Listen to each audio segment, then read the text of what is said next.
Story 1.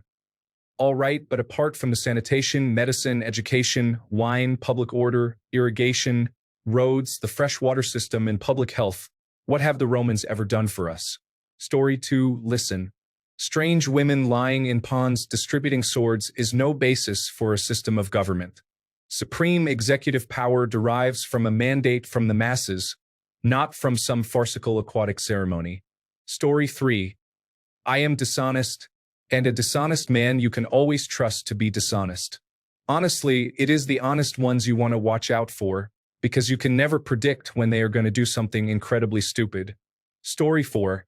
Did they look like psychos? Is that what they looked like? They were vampires. Psychos do not explode when sunlight hits them. I don't care how crazy they are. Story 5. I don't know who you are. I don't know what you want. If you are looking for ransom, I can tell you I don't have money, but what I do have are a very particular set of skills.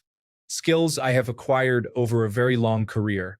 Skills that make me a nightmare for people like you. If you let my daughter go now, that will be the end of it. I will not look for you, I will not pursue you, but if you don't, I will look for you, I will find you, and I will kill you. Story 6.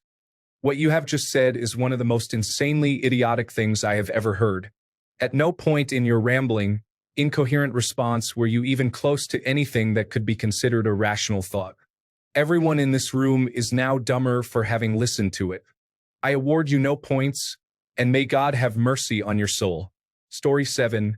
Learn to let go. Mourn them, do not. Miss them, do not. Attachment leads to jealousy, the shadow of greed that is. Train yourself to let go of everything you fear to lose. Story 8. I wish the ring had never come to me. I wish none of this had ever happened. So do all who live to see such times, but that is not for them to decide. All we have to decide is what to do with the time that is given to us. Story 9. We can't be consumed by our petty differences anymore. We will be united in our common interests. Perhaps it's fate that today is the 4th of July, and you will once again be fighting for our freedom, not from tyranny, oppression, or persecution, but from annihilation. We are fighting for our right to live, to exist. And should we win the day, the 4th of July will no longer be known as an American holiday, but as the day the world declared in one voice, we will not go quietly into the night. We will not vanish without a fight. We're going to live on. We're going to survive. Story 10. I'd like to share a revelation that I've had during my time here. It came to me when I tried to classify your species, and I realized that you're not actually mammals. Every mammal on this planet instinctively develops a natural equilibrium with the surrounding environment, but you humans do not.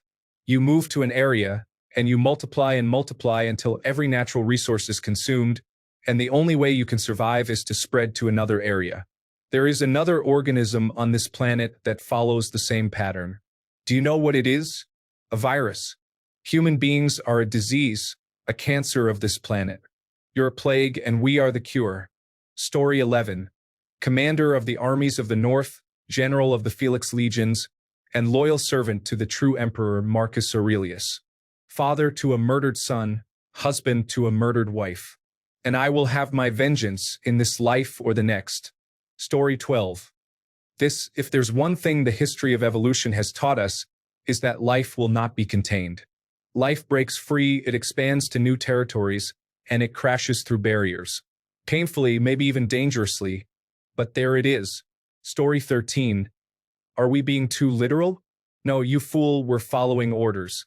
We were told to comb the desert, so we're combing it. Found anything yet? Nothing yet, sir. How about you? Not a thing, sir. What about you guys?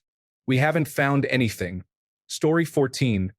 You see, according to Cocteau's plan, I'm the enemy because I like to think. I like to read.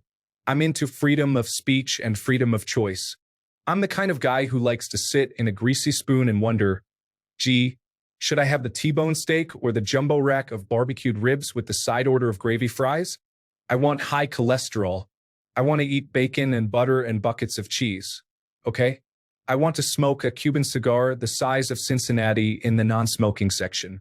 I want to run through the streets naked with green jello all over my body, reading Playboy magazine. Why? Because I suddenly might feel the need to, okay, pal, I've seen the future. Do you know what it is?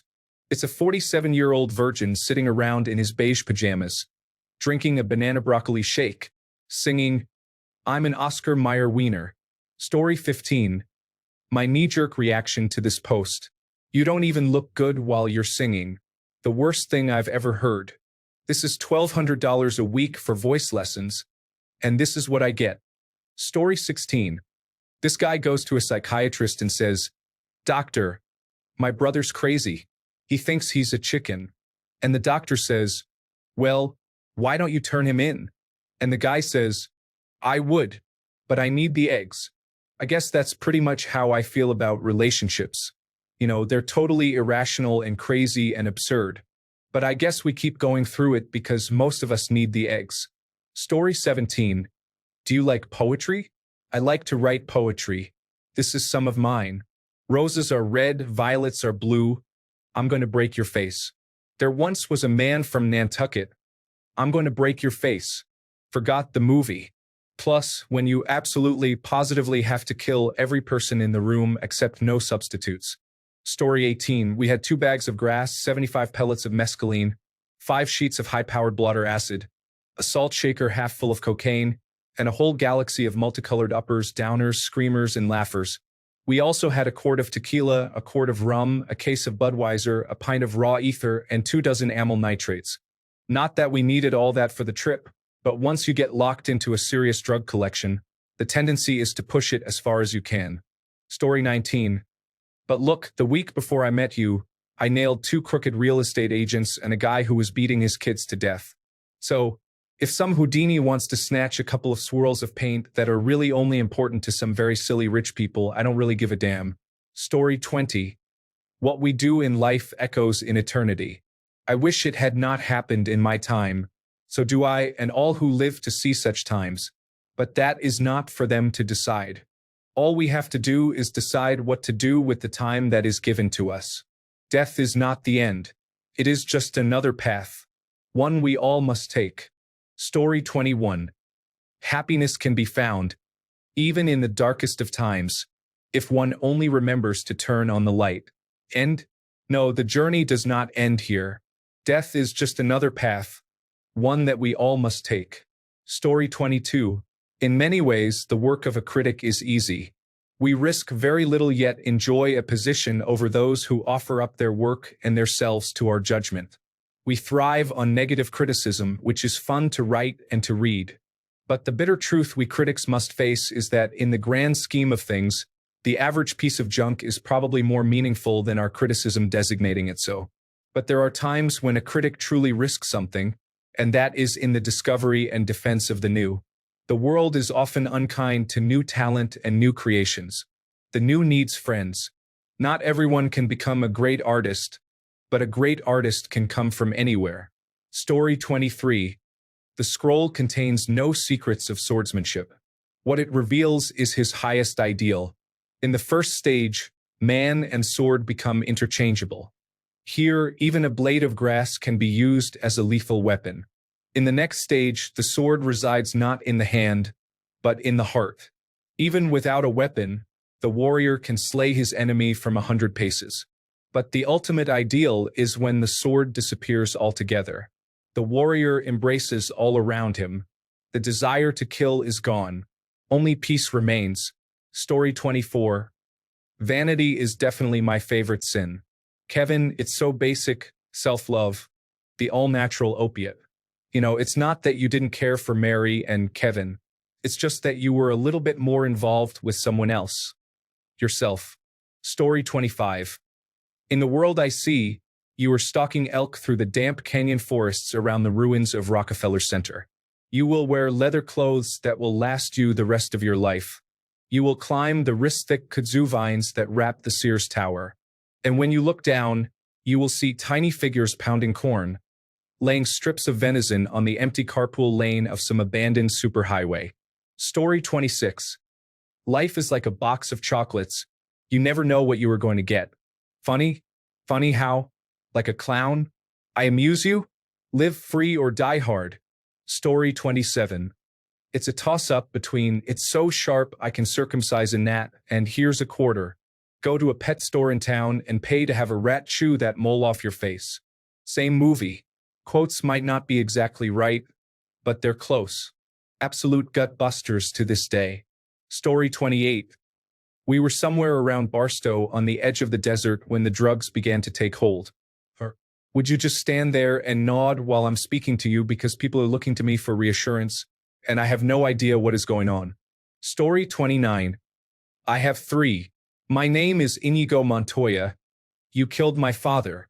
Prepare to die. Do you see what happens, Larry, when you mess with a stranger? And well, that's just like your opinion, man, are tied for number 2. And one of my favorite movies of all time, I Feel the Need for Speed. Story 30. There's a big difference between mostly dead and all dead. Mostly dead is slightly alive. With all dead, well, with all dead, there's usually only one thing you can do. Story 31. This one goes to 11. It's like, how much more black could it be? And the answer is none more black. Such a fine line between stupid and clever. Money talks and nonsense walks. I think the problem may have been that there was a Stonehenge monument in danger of being crushed by a dwarf that tended to understate the hugeness of the object. We've got armadillos in our trousers. It's really quite frightening. Story 32. Sons of Gundor of Rohan, my brothers, I see in your eyes the same fear that would take the heart of me. A day may come when the courage of men fails, when we forsake our friends and break all bonds of fellowship. But it is not this day. An hour of wolves and shattered shields, when the age of men comes crashing down. But it is not this day. This day we fight. By all that you hold dear on this good earth, I bid you stand, men of the West.